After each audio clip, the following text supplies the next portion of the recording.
은혜 받으실 하나님 말씀 창세기 강해의 본문 1장 1절입니다. 다같이 함께 공독하겠습니다.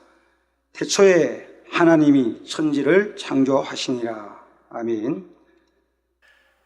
사랑하는 성도 여러분, 일단 미국, 캐나다, 멕시코, 과테말라, 온두라스, 엘살바도르, 니카라과, 코스타리카, 파나마, 베네수엘라, 콜롬비아, 에콰도르, 페루, 브라질, 볼리비아, 우루과이, 아르헨티나, 칠레, 일본, 몽골, 중국, 대만, 태국, 베트남, 필리핀, 말레이시아, 인도네시아, 네팔, 인도, 스리랑카, 파키스탄, 카자흐스탄, 이스라엘, 팔레스타인, 이집트, 수단, 에티오피아, 케냐, 우간다, 루안다, 부룬디, 탄자니아, 콩고, 가봉, 앙골라, 보츠와나, 스와질랜드, 남아프리카 공화국, 부르키나파소, 나이베리아, 코트디부아르, 가나, 나이지리아, 영국, 아일랜드, 프랑스, 벨기에, 네덜란드, 독일, 이탈리아, 그리스, 러시아, 스웨덴, 에스토니아, 벨로루시, 우크라이나, 타키스탄 등 전 세계 및 전국의 9천여 개 지교의 성도 여러분, 지성전 성도 여러분, 전 세계 인터넷을 통해 예배 드리는 모든 성도 여러분, GCN 시청자 여러분, 만민TV 시청자 여러분, 창세기 강의 13번째 시간입니다.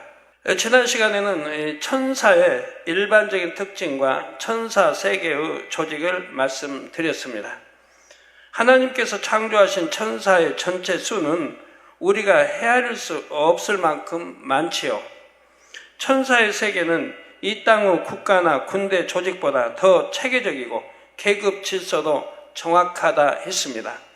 천사의 세계에서 이 땅의 장관과 같은 역할을 하는 천사를 천사장이라 한다 했습니다. 이러한 천사장들은 아버지 하나님의 손과 발, 눈과 귀로서 모든 분야를 두루 살핍니다. 특별히 천사장들 중에서 몇천 그 이름까지 성경에 기록되어 있지요. 바로 가브리엘과 미가엘 천사장입니다. 그런데 이러한 천사의 이름이 천국에서도 그대로 불리는 것은 아닙니다. 천국에서 불리는 이름은 따로 있습니다. 가브리엘, 미가엘 이런 이름은 이 땅의 언어로 표현한 것이지요. 천사의 이름은 서열과 역할에 따라 특색이 있습니다. 다시 말하면 천사의 이름만 들어도 천사의 사명과 계급을 알 수 있다는 뜻이죠. 이 땅의 언어로는 이해가 안 될 수도 있으나 천국의 언어로는 이것이 가능합니다. 성도님들은 가브리엘이나 미가엘 외에도 다른 천사장들의 이름도 궁금하신지요? 앞으로 특별한 새 천사장의 이름을 더 소개해 드릴 것입니다. 그 외의 천사장 이름들은 우리가 꼭 알아야 할 필요가 없지요. 물론 하나님께 기도하면 알려주시겠지만 굳이 그렇게 할 필요가 없다는 말입니다. 그러면 가브리엘과 미가엘 천사장의 사명은 각각 무엇일까요? 왕정시대에는 신하들을 크게 문관과 무관으로 구분했습니다. 군에 관련된 일을 맡은 관리를 무관이라 하고 그 외의 일반 관리들을 문관이라 하지요. 이런 것처럼 가브리엘은 문관에 속하고 미가엘은 무관에 속합니다. 더 정확히 말하면 미가엘은 군대 장관이지요. 가브리엘과 미가엘 천사장은 하나님의 인간 경작 역사를 돕는 중요한 역할을 감당해 왔습니다. 성경에는 이 두 천사장의 활동을 기록한 장면이 곳곳에 나옵니다. 먼저 가브리엘은 아버지 하나님으로부터 받은 중요한 메시지를 전달하는 역할을 주로 감당했습니다. 가브리엘이 전달하는 메시지는 큰 기도의 응답이나 앞일에 대한 계시 등 매우 중요한 내용이었지요. 예를 들어 누가복음 1장 19절에 보면 천사가 대답하여 가로되 나는 하나님 앞에 섰는 가브리엘이라. 이 좋은 소식을 전하여 내게 말하라고 보내심을 입었노라 했죠. 즉 하나님께서 보내셨다 이 말입니다. 이것은 가브리엘이 제사장 사가랴에게 나타나 좋은 소식을 전하는 장면입니다. 여기서 가브리엘이 전한 좋은 소식은 무엇일까요? 바로 이미 나이가 많은 자신과 아내가 아들을 얻게 될 것이란 소식이었지요. 그리고 그 아들이 보통 아이가 아니라 주의 길을 예비하는 자라는 것이었습니다. 이스라엘 백성들은 말라기 선지자의 예언을 통해 메시아가 오시기 전에 엘리야가 먼저 온다는 것을 알고 있었지요. 엘리야의 심령을 가진 선지자가 나타나서 회개의 역사를 베풀 것을 알고 있었습니다. 그래서 메시아도 기다렸지만 엘리야의 심령을 가진 선지자가 오기를 기다렸습니다. 그런데 그 엘리야의 심령을 가진 아이가 제사장 사가랴의 아들로 태어날 것을 지금 가브리엘이 알려준 것입니다. 이처럼 우리 예수님의 길을 예비할 세례 요한의 출생을 가브리엘 천사장이 친히 알려줬지요. 이건 중요한 기쁜 소식 아닙니까? 이렇게 잉태된 세례 요한이 6개월이 되었을 때 가브리엘 천사장이 다시 한번 출현합니다. 누가복음 1장 26절에 천사 가브리엘이 하나님의 보내심을 받들어 갈릴리 나사렛이란 동네에 갔다고 했습니다. 가브리엘이 임의로 간 것이 아니라 하나님의 보내심을 받들어 갔다고 했죠. 이때 가브리엘은 동정녀 마리아에게 성령으로 예수님을 잉태하게 될 것을 알려주었습니다. 구약시대 다니엘 선지자에게도 가브리엘 천사장이 나타난 적이 있습니다. 다니엘서 9장 21절 23절에 다니엘이 기도할 때 가브리엘이 응답을 가지고 온 것이죠.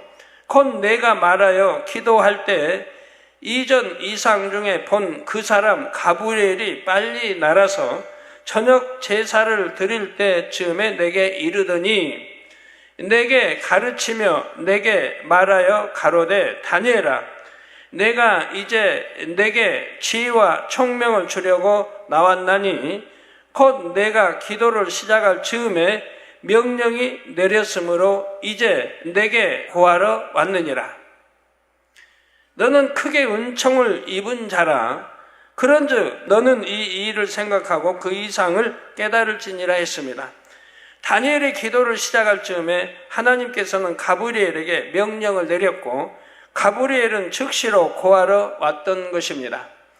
다니엘이 이때 받은 응답은 마지막 때 70일에 관한 비밀한 계시였지요.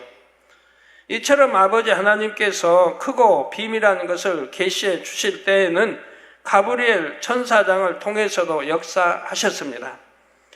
천사를 통해서도 계시받은 일은 이렇게 성경에 분명히 나오지요.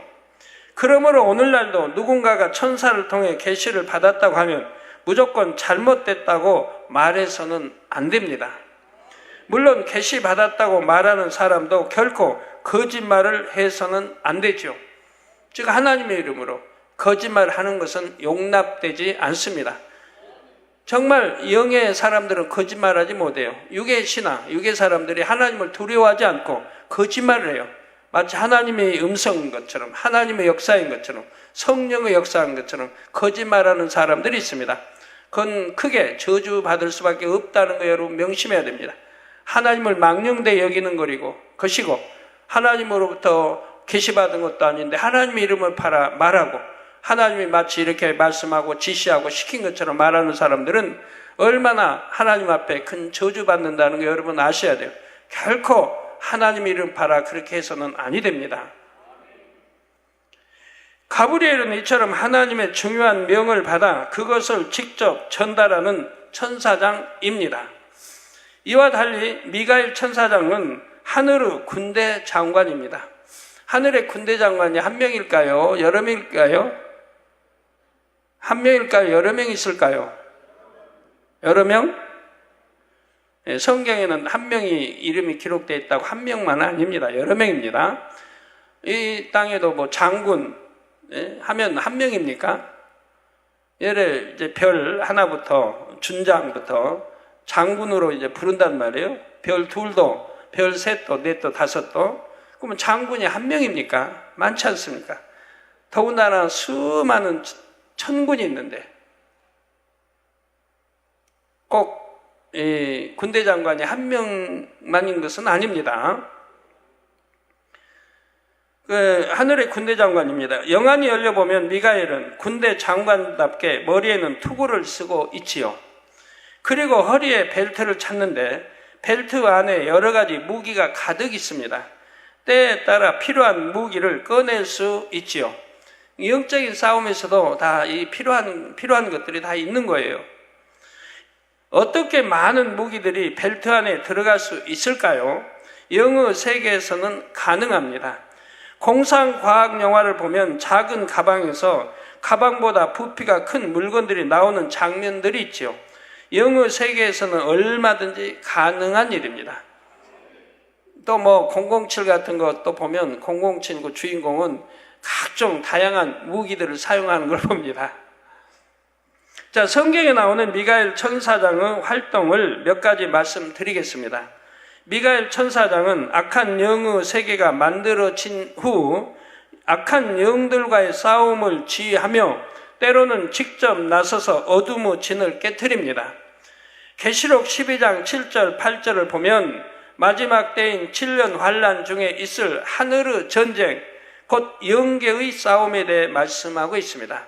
하늘의 전쟁, 영계의 싸움.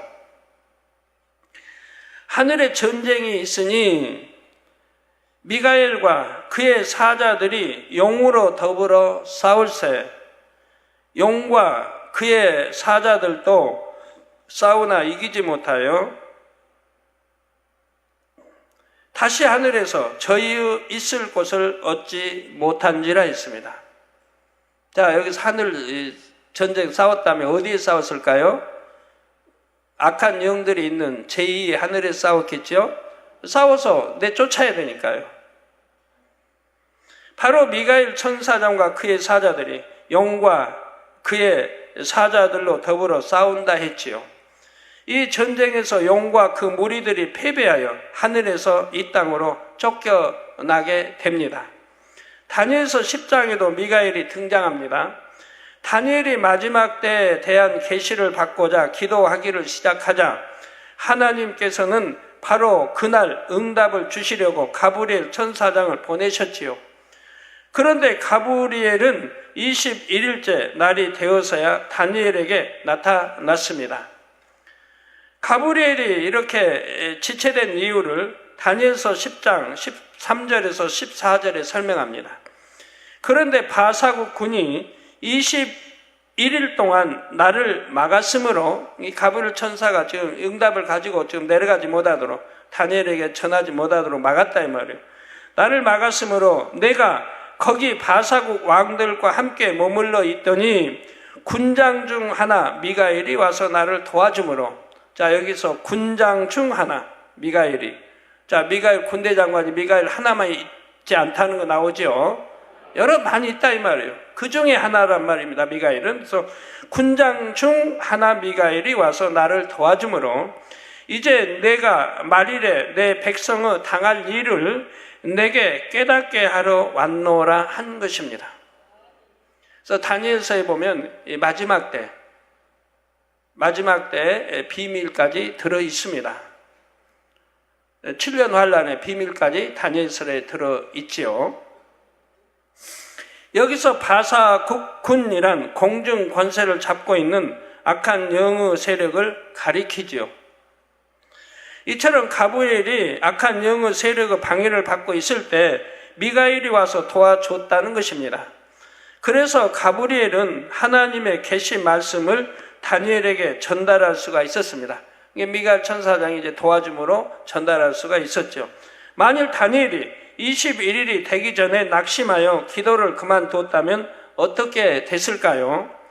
하나님께서 미가엘로 하여금 가브리엘을 돕도록 보내지 않았을 것이며 하나님의 응답을 전하려던 가브리엘도 다시 돌아가고 말았을 것입니다.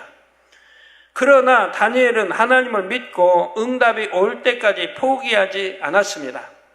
우리 교회의 다니엘 철야 기도도 바로 여기서 유래했지요. 21일을 1회로 정해서 진행하고 있습니다. 그런데 11월 2일 다음 주 월요일부터 2회 연속 특별 다니엘 철야가 시작됩니다. 성도님들이 마음의 소원을 응답받을 수 있는 좋은 기회이지요. 응답 주시는 하나님을 믿고 끝까지 인내하며 기도할 수 있기를 바랍니다. 마가복음 11장 24절에 내가 너희에게 말하노니 무엇이든지 기도하고 구하는 것은 받은 줄로 믿으라. 그리하면 너희에게 그대로 되리라 했습니다. 자, 이 믿음이 있어야 되는데 요즘 어떻게 갈수록 참 믿음이 여려지나 생각을 제가 하게 돼요. 우리 성도님들이 보면 전에는 안 그래도 믿음으로 그냥 기도받고 악수만 해도 치료받는다고 믿음으로 그렇게 기도받고 했던 성도님들이 지금은 뭐 기도 제목도 봉투에다 자세히 써가지고 일일이 기도를 받는 그런 시간이 얼마나 걸리겠어요. 왜 믿음이 그렇게 적어졌니? 다그냥님 말씀만 해도 이룰 줄 믿습니다 해도 되고 그냥 그대로 빛에 임하라 응답 받으라면 응답 받을 텐데 일일이 그냥 자세히 씁니다. 내용 다. 꼭 그렇게 응답이 되나요? 믿음이 중요합니다. 내가 얼마큼 믿음으로 기도 받느냐에 따라서 응답이 되어지는 거지 그렇게 봉투에다 깨알같이 자세히 써놓으면 그 많은 성도들이 기도받는데 도대체 기도받는데 진도가 나가야죠. 많은 성도들이 기다리고 있는데 그래서 왜 믿음이 점점 더 약해지나 안타까운 생각이 드는데요. 너에게 말하노니 내가 너에게 말하노니 무엇이든지 기도하고 구하는 것은 받은 줄로 믿어라. 그리하면 너희 그대로 되리라. 받은 줄로 믿고 기도를 하는 거예요. 그럼 그대로 된다 이 말입니다. 여러분이 응답 받은 줄로 믿고 기도하면 하나님께서는 도울 자를 보내주시고 응답과 축복의 길로 인도하실 것입니다. 요즘에 참 기도를 받는 분들도 또 해주면서도 제가 좀 신이 들나요. 기도해주면 더 신나야 되는데 신이 들나요. 왜? 믿음을 가지고 나오는 분들이 별로 없으니까. 저 하나님 믿지도 않은 사람들을 위해서 기도해달라고 오는 분들이 대부분이에요. 교회 다니지도 않고 만미 양떼도 아닌데 그냥 교회 안 다니는데 기도해달라고 치료해달라고. 기도 받으려면 본인이 믿음 가지고 와야 되는 건데 기도해달라고 나와야 되는데 가족이 대신 기도해달라고. 이제 외국에 있을 경우는 멀고 이게 오기가 어려우니까 사진을 보내서 기도를 대신 받는 거죠. 사진 기도를. 여기서 기도할 때 동일하게 받는 거고요. 그러니까 치료가 되는 건데 여기 국내에 있는데도 뭐 중풍이라 관절염이라 뭐해서 암이라 그래서 아파서 기도받으러 못 온대요. 그래서 대신 왔다고 그러죠. 본인이 아픈 사람이 본인이 와야 할 거 아니에요. 병원에는 가는데 여기는 기도받으러 하나요? 믿음이 있다면 올 거 아니에요. 기도받으면 낫는다고 믿은다면 올 텐데 아니라 이 말이에요. 대신 받는 사람은 믿음으로 오지 본인은 믿음을 내보이는 게 아니라 이 말입니다. 그리고 전혀 교회도 안 다니고 이런 분들을 늘 기도해달라고 오니까 참 마음이 아프죠. 믿음 가지고 나와야 된대. 내가 기도받으면 낫는다고 믿음을 가지고 나와 기도받으면은 참 늘 크게 영광 돌릴 텐데 전혀 믿음 없는 사람들을 대신하여 기도받으러니 그것도 안타까운 것이고요. 또 믿지도 않은데 교회도 안 다니는데 내 남편을 위해 내 아들을 위해 11조가 100만 원 이상 내게 해주세요. 기도하면 얼마나 우스운 일이에요. 큰 축복받게 해주세요. 직장 갖게 해주세요. 뭐 하게 해주세요. 하나님과 상관이 없는데 기도는 하나님과 상관이 있어야 응답이 되죠. 그 믿음을 내보여야 응답이 되는데 하나님과 상관이 없으니까 믿음 내보이는 게 아니잖아요. 그런 경우가 요즘 갈수록 많아져서 참 마음이 아픕니다. 믿음 가지고 기도를 받으러 나와야 하는데 그리 아니하기 때문에.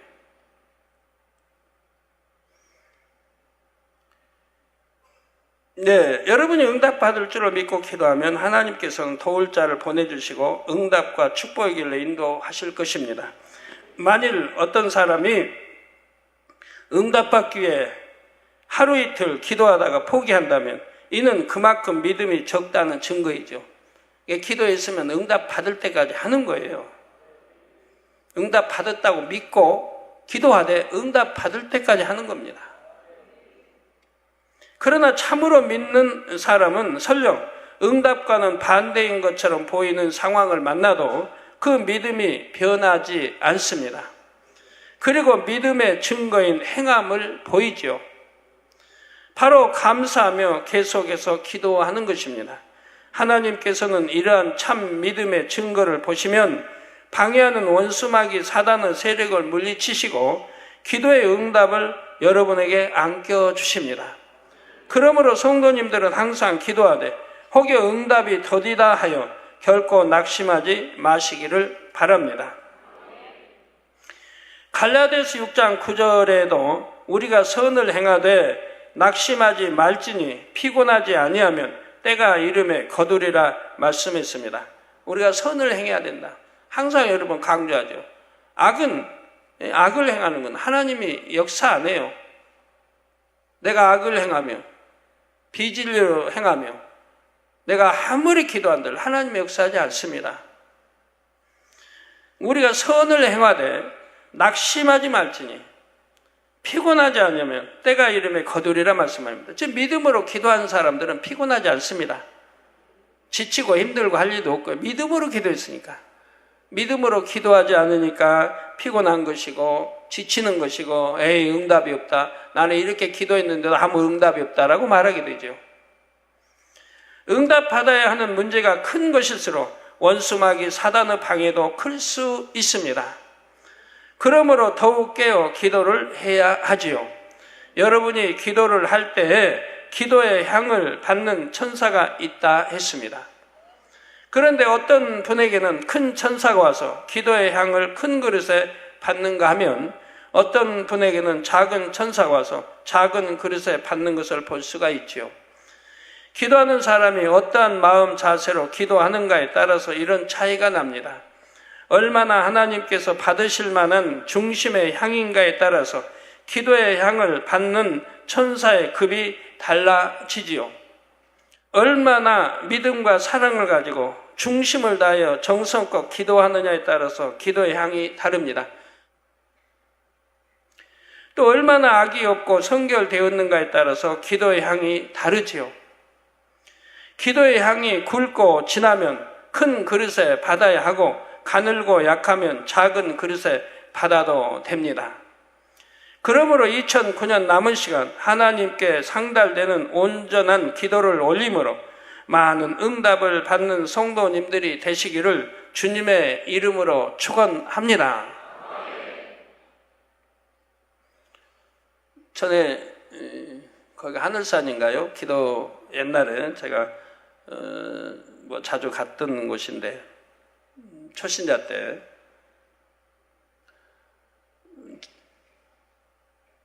제가 방언기도 하나 받기 위해서 정말 나무를 붙들고 기도할 때 그 나무 뿌리까지 뽑힐 정도로 그렇게 매달린 적이 있어요.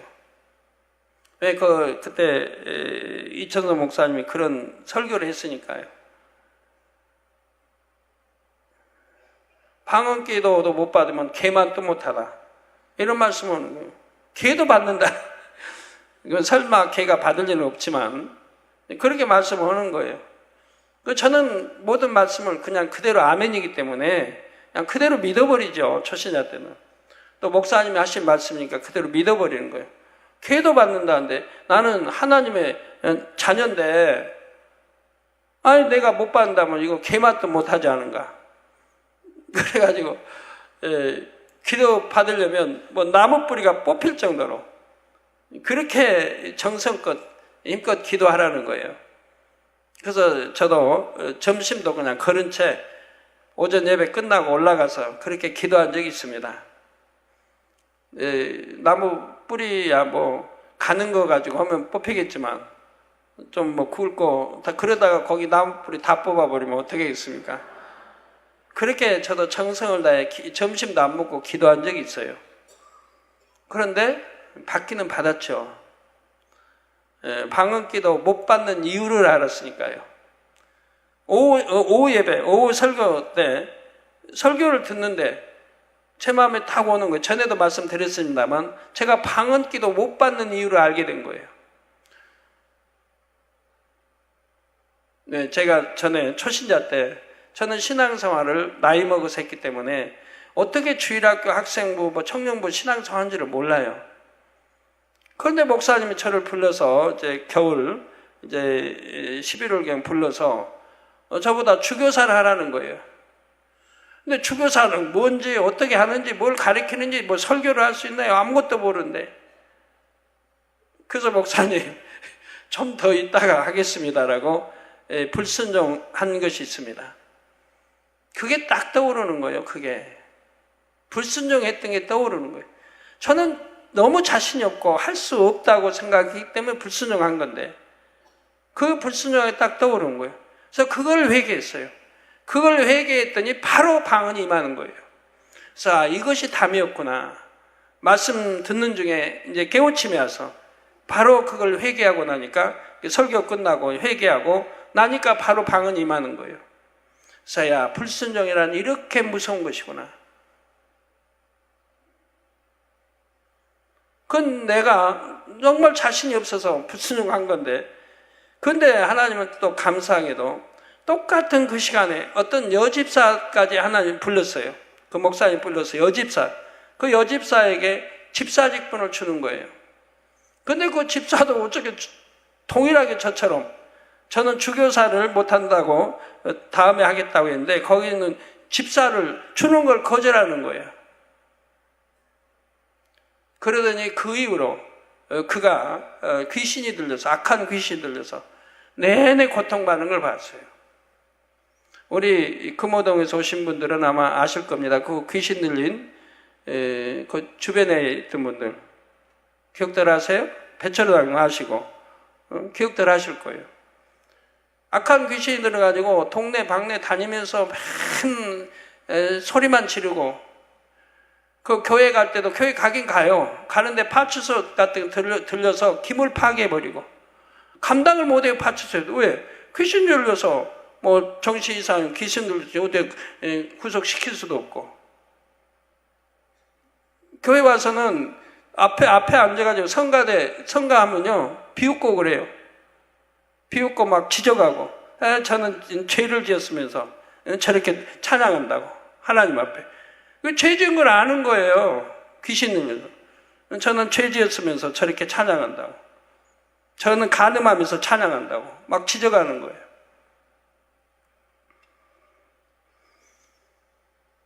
그래서 그 불순종이 결국 그렇게 큰 참 저주를 임하는 걸 봤고요. 그 가족들이 얼마나 고통 중에 살겠어요. 자녀들도. 그래서 저희가 이제 개척 당시에 저희 구역이었기 때문에 제가 한 번은 쫓아내 주려고 했어요. 그것도 함부로 못해요. 소문 들어가면 안 되니까. 그렇지만 기도하는데 구역 식구니까 그걸 쫓아내 주려고. 그랬더니 3일 금식하라. 그 가족, 아들, 딸, 정신이 있는 온전한 아들, 딸에게도 3일 금식을 시켜라. 귀신 들린 자는 뭐 금식 시킬 수가 없고요. 그리고 너희 구역 식구들도 전부가 3일 금식을 하라. 금식이 끝나면 가서 내쫓아라고 했어요. 그래서 3일 금식을 우리 구역 식구들이 다 했고 또 거기 아들, 딸을 시켰어요. 그 3일 금식하라고. 끝나면 가서 귀신 내쫓아 주겠다고. 끝나고 이제 그 3일 금식 끝나면 이제 몇 시에 저녁 때 이제 한 뭐 6시경 대충 이제 제가 기억하기로는 그 정도에서 예배를 드린다고 했어요. 저는 이제 그때 신학교 다닐 때니까. 그런데 참 이런 것도 어디까지 이야기해야 될지 안 믿는 사람들은 참 그러니까 믿는 사람, 영의 세계 아는 사람들은 다 참으로 알 수 있는 건데 그때 그 안에 귀신이 7마리가 들어있는 걸 볼 수가 있었고요.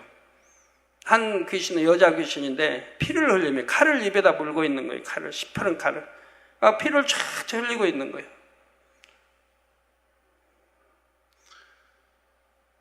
그래서 기도를 이제 찬양 먼저 가서 찬양들 하고 이렇게 했고 또는 저는 이제 찬양하라고 가서 하고 저는 늦게 집에서 출발을 하는데 해가지고 이제 그 집에 옆방으로 그때 우리 배철호 장로님도 그 집에 살았죠. 그 배철호 장로님 집 옆방으로 제가 들어가서 기다렸는데, 그런데 나중에 들어보니까 뭐 그냥 가지고 놀더래요. 거기 집사님들 모였건데 가지고 놀아. 그냥 가지고 놀다가 갑자기 부르르 떨더니 방 벽 쪽을 향하여, 문이 있다면 반대 벽 쪽을 향하여 구석진에서 막 떨고 있더래요. 그래서 왜 저러나 했더니 바로 그때 제가 도착했다는 거예요. 제가 집에서 출발한 것까지 귀신은 알고 있는 거예요. 그래서 자기를 내쫓으러 온 거를 알고 떤 거예요. 그때부터 벽을 향해서 돌아는 거예요. 그렇게 거기 모여 찬양하고 하는 집사들 우롱하고 막 저기 하다가, 그리고 나서 제가 이제 들어가서 기도하고 내쫓는데 한 마리가 나가요. 나머지는 안 나가요. 한 마리만 나가요. 참 이해가 안 되죠. 분명히 나갈 줄 알았는데 금식까지 하고 했는데 한 마리만 나가니까. 그런데요, 한참 있다가 딸이 들어오는 거예요. 딸이 동사무소 다니고 그랬는데 딸이 들어와요. 딸이 들어오는데 나갔던 귀신이 그 딸에게 들어가서 함께 오는 거예요. 너무 놀라운 일이죠. 그 아들은 거기 있어야 되는데, 아들은 학교 다니는 아들은, 고등학교인가 다니는 아들은 있질 않은 거예요. 그 자리에. 그런데 나중에 참 이건 뭐가 분명히 있다 해서 제가 들어온 딸에게 물었죠. 금식했느냐? 안 했대요. 하루가 하다가 힘들어서 그만뒀다는 거예요. 금식, 자기 어머니를 귀신의 세력에 해방시켜주게 금식을 시켰는데 그것도 안 하더라고요. 아들도 안 했대요. 아들은 어디 갔냐? 일찍 와서 책가방만 팽개쳐 놓고 나가버린 거예요. 나중에 공원에서 놀다가 다 간 다음에서 들어온 거예요. 그러니 하나님이 역사하겠습니까? 그렇게 불순종하는데. 엄마를 사랑한다면은 자녀들이 당연히 금식을 해야 할 텐데, 우린 구역 식구들도 다 했는데.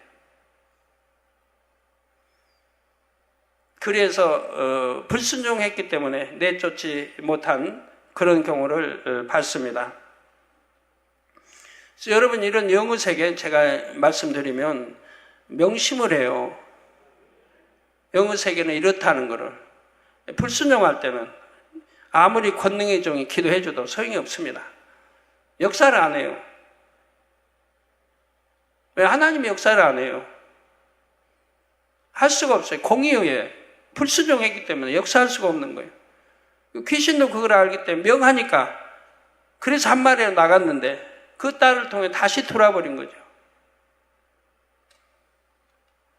나중에 개척하고 나서 이제 소식 들으니까 그 아들까지도 귀신이 들린 거예요.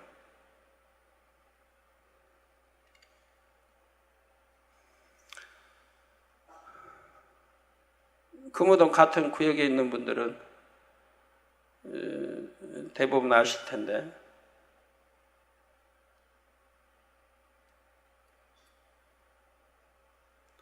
우리 뭐 청년이나 뭐 말해야도 있겠고.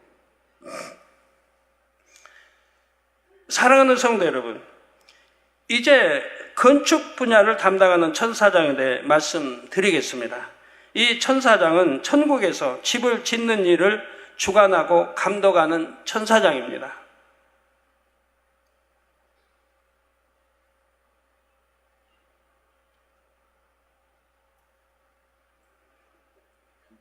지금도 수많은 천사들이 장차 천국에 들어올 하나님 자녀들의 집을 열심히 짓고 있습니다.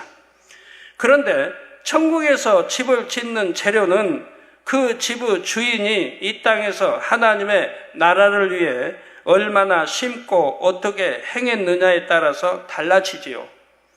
하나님의 나라를 위해 많은 일을 감당하고 크게 영광 돌린 사람일수록 천국의 상급이 많이 쌓입니다. 그래서 사명이 많으면 많을수록 감당만 한다면 축복인 거예요. 감당 못하면 소용이 없고요. 감당 못할 바에는 내가 감당할 만큼 사명을 받아야 되겠고요. 많이 받아도 감당만 하면 크게 더 상급을 쌓을 수 있으니까 좋은 것이고요. 그래서 우리 주님도 말씀하시고 그러잖아요. 1달란트 사명 감당하지 못한 자 거 뺏어서 2달란트 받은 자에게 주신 게 아니고 5달란트 받아 10달란트 낸 자에게 더 달란트가 많은 자에게 주시잖아요. 2달란트도 곱을 남겼는데 5달란트도 곱을 남겼는데 더 많은 자에게 주시는 걸 봅니다. 저희가 이 교회에 이렇게 저도 치료하다 보면 그럴 수밖에 없더라고요. 사명이 많이 있는데도 많은 사람에게 줄 수밖에 없더라고요. 왜? 사명이 적은 사람. 근데 거긴 좁아야 아무리 봐도 감당할 것 같지가 않은 거예요. 믿음으로 보나 행함으로 보나 기도로 보나 거기 좁아야 감당할 것 같지가 않으니까 못 주는 거예요. 어차피 사명 많이 있는 사람은 뭐 시간이 없죠. 그래도 그 사람은 주면 감당하겠다 이 말이에요. 그러니까 그렇게 줄 수밖에 없더라고요. 그래서 성경이 이해가 되더라고요. 왜 더 많은 사람에게 주셨는지.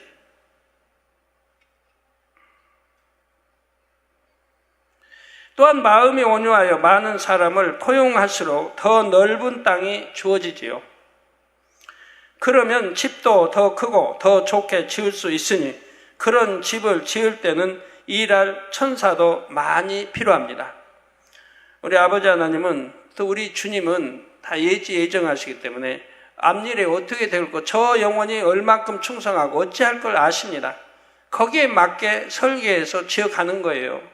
땅 넓이도 그렇고 이미 다 아신다 이 말이에요. 아시지만 거기에 맞게 설계해서 지어가는 거예요. 상급 이제 터만 잡고 이제 기초해서 올라가면 되는 거 아니에요? 그 안에 상급은 이 땅에 충성하는 대로 채워지는 거예요.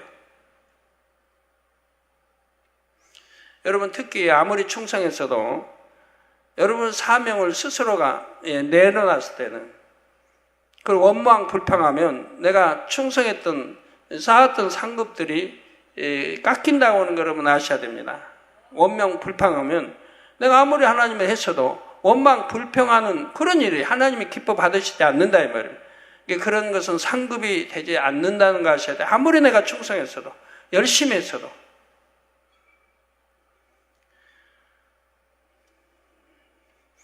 그 여러분들 예를 들어 하나님 주신 사명이 있습니다. 비유 들어서 뭐 장로님이 됐는데 기름부어 장로님이 됐는데 나 장로님 힘들어서 안 할래요. 나 평신도로 돌아갈래요. 집사로 돌아갈래요. 만약 했다고 해봐요. 그건 하나님 앞에 너무 큰 담이 되죠.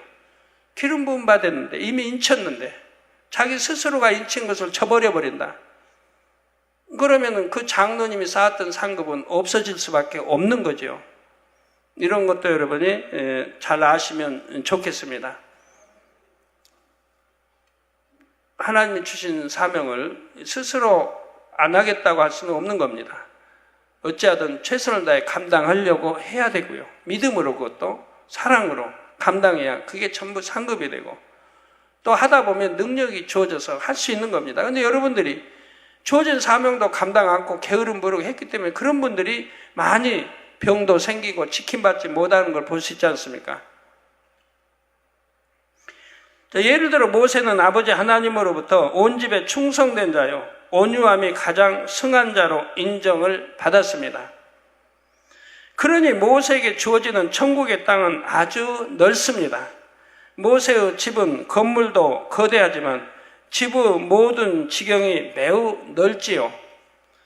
이처럼 거대한 집을 지을 때는 그만큼 많은 천사들이 함께 일합니다.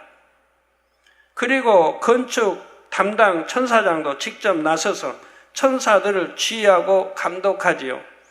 모세처럼 하나님의 지극한 사랑을 받았던 인물들의 집을 지을 때는 건축 담당 천사장도 특별한 관심을 갖는 것입니다. 성도 여러분, 천사장 중에는 재정을 담당하는 천사장도 있습니다. 이 천사장은 인간 경작 이후로는 천국에만 있지 않고 이 땅도 두루 살피며 바삐 움직입니다. 예를 들어 여러분이 재정 문제를 응답받기 위해 기도한다고 합시다. 여러분의 기도의 향이 하늘에 쌓이겠지요. 문제에 따라서 응답받기에 합당한 기도의 양이 있을 것입니다. 재정을 담당한 천사장과 천사들은 먼저 기도의 양이 얼만큼 찾는지를 봅니다. 또한 심은 대로 거두는 것이 영계의 법칙이기 때문에 물질을 얼마나 심었는지도 보지요. 재정의 축복을 받기에 얼마나 합당한지를 공의 가운데 살펴보는 것입니다. 하나님께서 정하신 공의의 선에 합격하면 재정을 담당하는 천사장이 직접 또는 수하의 천사들을 통해 응답을 주게 됩니다. 여러분이 만약 은행에 100만 원을 저금하고 1년 후에 찾는다고 합시다. 그러면 은행에서는 원금인 100만 원뿐만 아니라 이자까지 내줘야 하지요. 영적인 저축도 마찬가지입니다. 우리가 믿음으로 물질을 심은 것은 천국 은행에 저축하는 것입니다. 천국 은행에 저축하는 것은 이자가 굉장히 많이 붙습니다. 이 땅에서는 이자 오늘날 같으면 잘은 몰라도 3%쯤 되나요? 3천만 5%쯤 되나요? 아니면 또 덜 되는지 약 3% 준다고 해봐요. 근데 우리가 하늘나라에 쌓는 것은 복리계산이에요. 거기에다 또 뭐예요? 누르고 온 대로 넘치도록 못해도 배예요. 그리고 30배 또는 60배, 100배의 이자가 붙는 거예요. 제가 전에 누구는 30배 또는 60, 100배 설명해 드렸죠. 못해도 누르고 온 대로 넘치도록. 이건 배를 말하는 거예요. 배 이상 주는 거예요. 그러니까 하늘나라의 은행에 저축해 놓은 거는 그만큼 이자가 커지는 거예요. 누가복음 6장 38절 전반절에 주라 그리하면 너희에게 줄 것이니 곧 후히 되어 누르고 흔들어 넘치도록 하여 너희에게 안겨 주리라 말씀하셨죠. 여러분 농촌에서 이제 옛날에 이렇게 대로 쌀을 댈 때 경험해 보신 분 알 거예요. 대 한 대에다가 이렇게 해서 넣으면 이렇게 누르면 더 들어가죠. 흔들면 빈 공간까지 채워지니까 흔들면 또 들어가요. 또 누르고 그럼 더 들어가요. 거기다가 또 부어요. 부어서 고봉은 대가 이렇게 이제 정사각형 대가 있으면 싹가크 산대인데 이제 거기 누르고 흔들어서 더 들어간 거에다가 또 채우고 고봉으로 채워요. 이렇게 흐를 때 고봉으로 채워요. 그건 배가 되는 거예요. 배가 고봉 채울 때 고봉 들어가는 올라가는 게 꽤 많아요. 연락하신 분들, 우리 성도님들, 왜 아멘 합니까? 안 합니까? 제 말이 맞으면 아멘이죠? 저도 농촌에 자랐으니까 알죠. 거기에다가 30배 준다, 60배 준다, 100배로 준다. 저는 옛날에 경험 다 해봤어요. 개척 전에 가게할 때도 100배로 주시는 것도 많이 봤고, 또는 60배든 30배든. 저는 옛날에 신앙생활 할 때 계산도 잘하고 하나하나 범사에 그냥 소홀히 넘긴 게 없어요. 적은 것까지라도 하나님의 섭리를 항상 찾으려고 했기 때문에 그래서 제가 후에 계산해보고 이건 100배로 주셨다 하는 걸 많이 보게 되죠. 예전에 대곡식을 담을 때 곡식을 누르고 온 대로 채우고 위에까지 수북하게 담으면 대정량은 거의 2배까지도 담겼습니다. 따라서 누르고 흔들어 넘치도록 주신다는 것은 여러분이 하나님의 나라를 위해 심은 물질의 최소한 2배는 주신다는 의미이고 많게는 30배, 많게는 60배, 많게는 100배로 주신다는 것입니다. 나아가 믿음이 성장할수록 3배, 5배, 10배로도 받을 수가 있죠. 여러분이 영으로 들어가면 심은 것을 30배, 60배도 받을 수가 있고 온영으로 들어가면 100배 그 이상으로도 받을 수가 있습니다. 그러므로 정말로 지혜로운 사람이라면 보물을 이 땅에 쌓는 것이 아니라 천국 은행에 쌓을 것입니다. 이 땅에는 쌓아도 허물어질 수도 있고 내일 잘못돼서 망할 수도 있고 부도날 수도 있고 여러 가지 있지만 하늘나라에 쌓은 것은 부도날 일이 없고 점이나 동록, 도적 맞을 일이 없기 때문에 정확하게 공의해서 필요하면 우리가 달라면 하나님 주시는 거예요. 내가 쌓아놓고 달라는데 왜 안 주세요?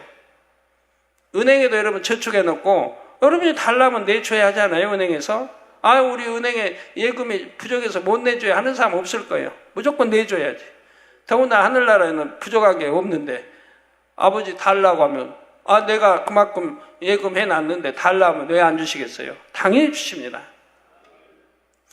우리 예수님께서도 마태복음 6장 19절에서 21절에 너희를 위하여 보물을 땅에 쌓아두지 말라. 거기는 좀과 동록이 해하며 도적이 구멍을 뚫고 도적질하느니라. 그러니까 도적도 맞고 잘못돼서 망하기도 하고 꼬이고 뭐 여러 가지 환란과 여러 가지 일들을 당하죠. 크게 병들어서 수술비로 또 나가기도 하고 교통사고 당해서 이런저런 치킨 못 받는 일이 얼마나 많이 있어요. 오직 너희를 위하여 보물을 하늘에 쌓아두라. 거기는 좀이나 동록이 해하지 못하며 도적이 구멍을 뚫지도 못하고 도적질도 못하느니라. 만군의 하나님이 지켜주시는데 천군 천사가 지켜주시는데 누가 감히 도적질할 수 있겠습니까? 자, 내 보물 있는 그곳에는 내 마음도 있느니라 말씀합니다. 정말 믿음과 사랑 아니면 할 수 없죠. 내가 하나님 사랑하고 교회 사랑하고 목자 사랑 전부 사랑하기 때문에 내 마음에 있는 것들은 다 드릴 수가 있는 겁니다. 여러분이 천국 은행에 기도로 청구서를 띄우면 재정을 담당하는 천사장은 재정을 내줄 수밖에 없지요. 작은 응답이면 낮은 급의 천사를 보내고 큰 응답이면 머리급의 천사를 보내지요. 그러므로 본교회가 대성전을 건축할 때에는 몇몇 천사들이 움직여서 될 것이 아닙니다. 그때는 재정을 담당하는 천사장을 비롯하여 수많은 천사들이 동원되지요. 벌써부터 세계 곳곳에서 대성전 건축에 필요한 재정의 응답을 위해 천사들이 바삐 움직이고 있습니다. 천사장이 천사들과 함께 전 세계를 다니며 앞으로 대성전을 이룰 준비를 미리 하고 있는 것이지요. 성전 건축이 본격적으로 시작되면 더 많은 천사들이 동원될 것입니다. 자, 우리는 성전 건축을 해 오래전부터 기도해왔고 물질도 힘껏 심어왔습니다. 그동안 우리가 쌓은 기도와 심은 물질은 때가 되면 반드시 응답으로 돌아옵니다. 혹은 누르고 흔들어 넘치도록 받을 것이고 혹은 30배, 60배, 100배로 받을 것입니다. 천사들은 이처럼 하나님께서 지으실 때 세우신 질서에 따라 정확하게 움직이고 있으며 각각의 사명을 성실하게 감당하고 있습니다. 여러분들 아까 이제 다니엘서에 그 기도를 하나님 응답해 주셔서 가지고 가브리엘 천사가 오는데도 21일이 걸리지 않습니까? 왜? 공중권세 잡은 악의 영들이 가로막고 있기 때문에 그런 거예요. 응답을 가지고 가지 못하도록 막기 때문에 그런다 이 말입니다. 여러분 이런 거를 성경에 나오는 이런 거를 영적으로 잘 이해하고 양식을 삼아야 되는 거예요. 내 기도도 마찬가지다 여러분 아셔야 돼요. 내가 기도했는데 하나님은 바로 주시계자에도 공의에 따라 이렇게 원수마귀가 방해하면 받을 수가 없다 이 말이에요. 이게 방해받지 않으려면 어떻게 해야 됩니까? 내가 말씀 안에 살아야 되고 빛 가운데 살아야 된다 이 말이에요. 그래야 내 기도를 지킴받고 기도의 향이 올라가고 방해받지 않을 수가 있다 이 말입니다. 그 기도가 내가 범죄하고 죄를 짓고 하면서 올리는 기도는 방해받을 수밖에 없다 이 말이에요. 믿음의 기도, 끝까지 믿음 가지고 기도해야 할 것이고 그래서 방해하는 세력을 깨트려 분쇄해야 될 것이라 이 말입니다.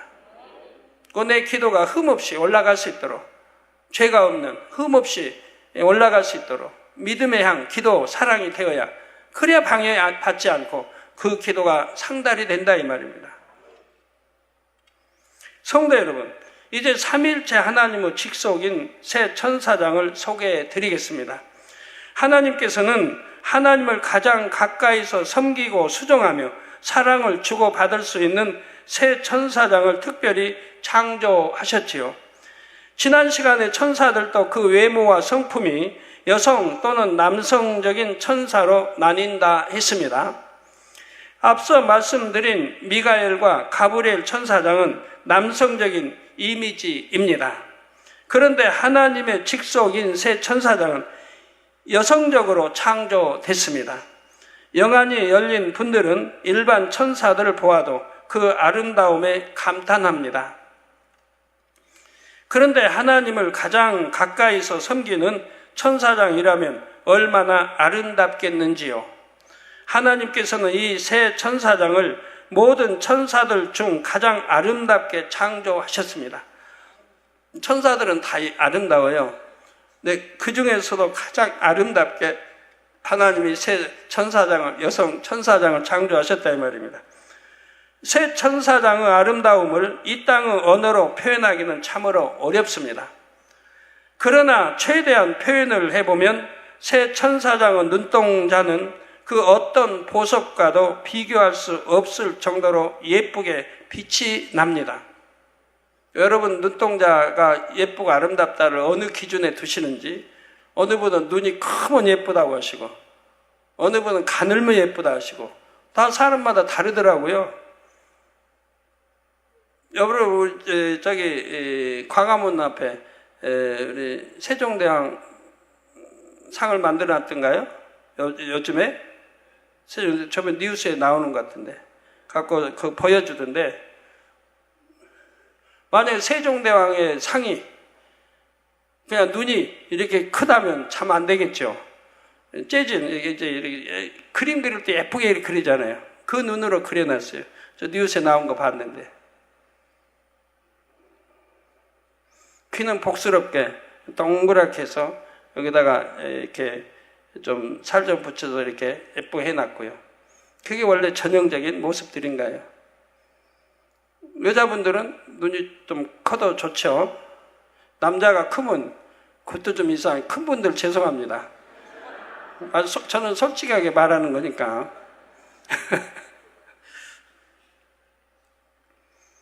예, 그 기준을 어디다 두느냐 사람마다 다르죠. 근데 하늘의 기준은 그게 아니죠. 예, 눈동자가 맑아야 됩니다. 맑고 깨끗해야 됩니다. 빛이 나와야 돼요. 예, 아주 깨끗한, 아주 밝은 청아 이런 빛들이 나와야 돼요. 갖고 눈이 예뻐야 되죠. 눈동자 흐려도 안 될 것이고. 예, 또 얼굴을 비롯한 외모는 훌륭한 조각가가 깎아 만든 것처럼 완벽하면서도 자연스러운 모습이지요. 여러분, 눈동자는 마음을 표현한다고 하잖아요. 여러분, 정말 선하게 마음이 선한 분들 눈동자 봐요. 눈동자도 선한 걸 볼 수가 있어요. 마음이 악해 봐요. 눈동자도 악하지. 죄송합니다. 너 여러분 뭐 열심히 신앙생활에서 내 마음 개조하면 눈동자도 바뀌어요. 선하게 바뀌어요. 제 개척 때 사진 보신 분들 보면 알죠? 굉장히 제 눈동자가 눈이 무섭게 생겼잖아요. 눈썹도 위로 치게 올라가고 눈꼬리도 위로 치게 올라갔어요.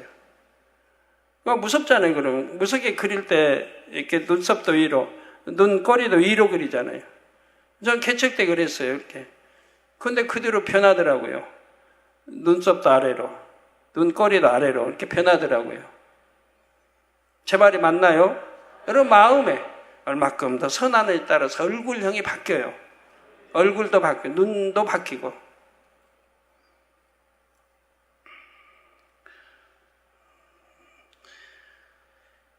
피부는 하얗고 뽀얀 우윳빛이며 부드럽고 매끄러우며 포근함이 느껴집니다.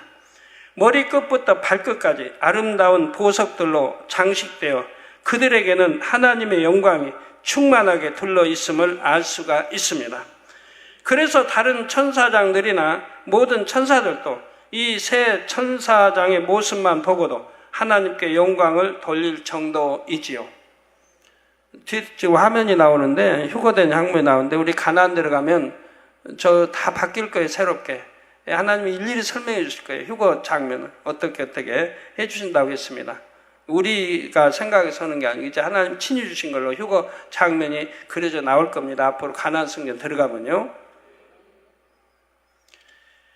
예, 세 천사장은 이런 외모뿐만 아니라 행동과 말씨, 풍기는 분위기와 표정 하나까지도 참으로 아름다운 여성의 모습으로 창조됐습니다.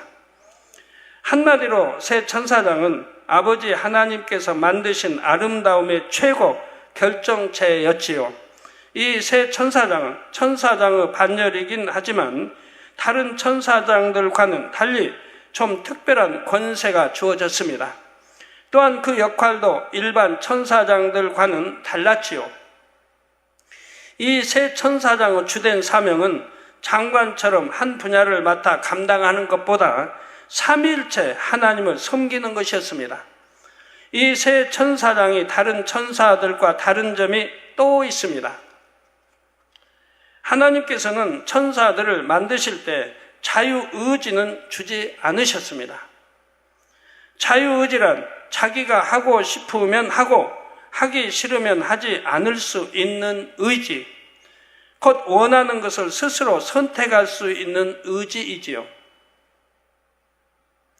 하나님께서는 천사들을 만드실 때 이런 자유의지를 주지 않으셨고 오직 명령에 순종하도록 만드셨습니다. 그런데 예외적으로 이 세 천사장에게는 자유의지를 주셨다는 사실입니다.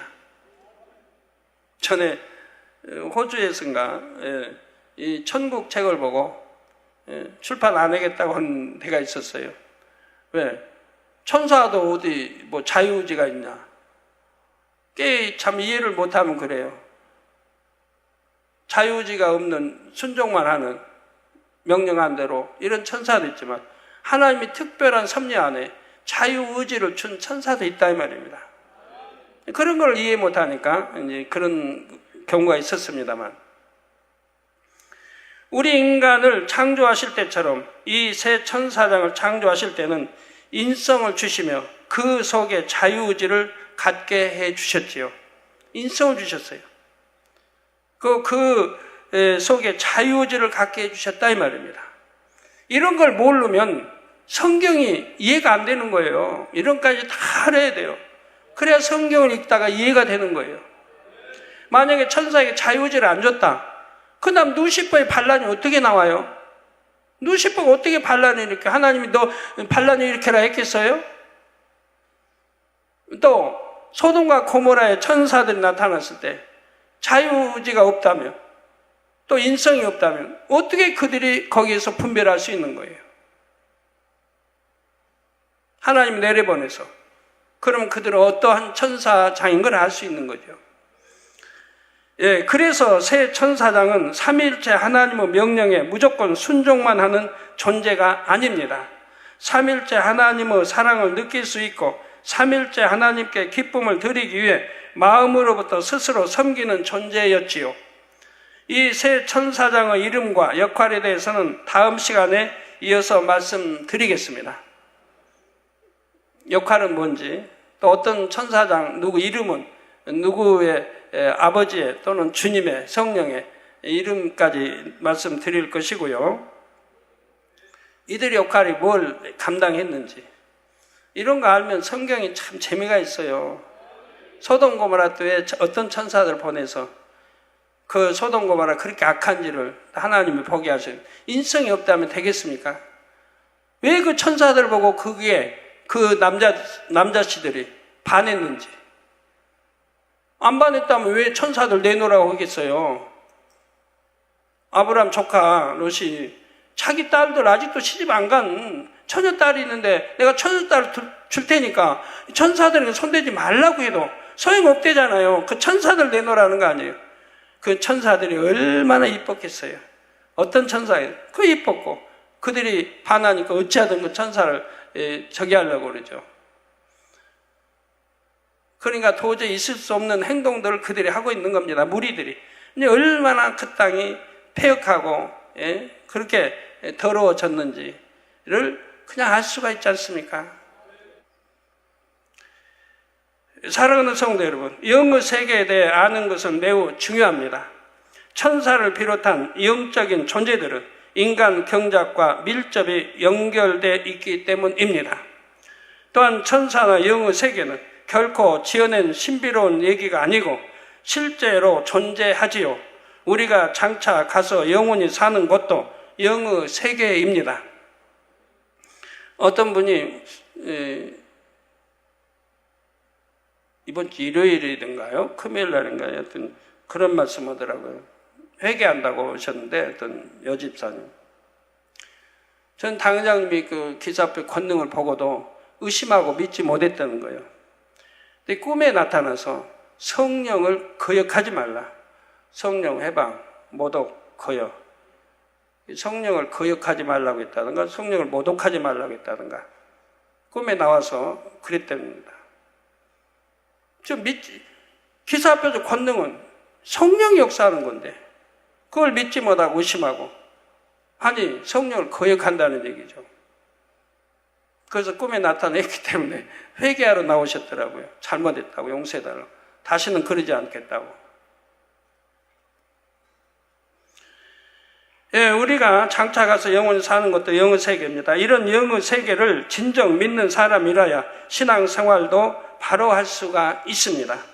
그러므로 창세기 강해를 통해 풀어지는 영의 세계에 대한 말씀들을 마음 중심에서 믿는 여러분이 되시기를 바랍니다. 그래서 영이신 하나님의 참된 영의 자녀로 날마다 더 온전해지시기를 주님의 이름으로 축원합니다. 말씀 상고하시면서 통성으로 다 같이 기도하시겠습니다. 할렐루야. 주님, 은혜와 사랑을 감사드립니다. 오늘 또 들은 말씀이 믿음이 되고 생명이 되게 도와주시원합니다. 아버지 감사합니다. 역사해 주옵소서. 아버지 또 일반 천사장들에 대해 설명했고 하나님의 직속 새 천사장은 또 일반 특징에 대해서 설명을 했습니다. 아버지 잘 이해해서 이런 영의 세계를 우리가 밝히 알아야 왜 이렇게 기도하면 응답이 되는지 응답되지 않는지 천사들의 역할이 무엇인지 우리를 위해 무엇을 돕고 있는지도 알아야 더 온전한 믿음이 되겠게 말씀 증거했습니다. 잘 이해하고 양식과 함께 도와주시고 영의 세계를 더 밝게 알고 영의 질서 또 악한 영의 세계 질서 또 우리 참 영의 질서도 밝히 알게 도와주시곤 합니다. 감사합니다. 우리 주 예수 그리스도 이름으로 기도합니다. 아멘.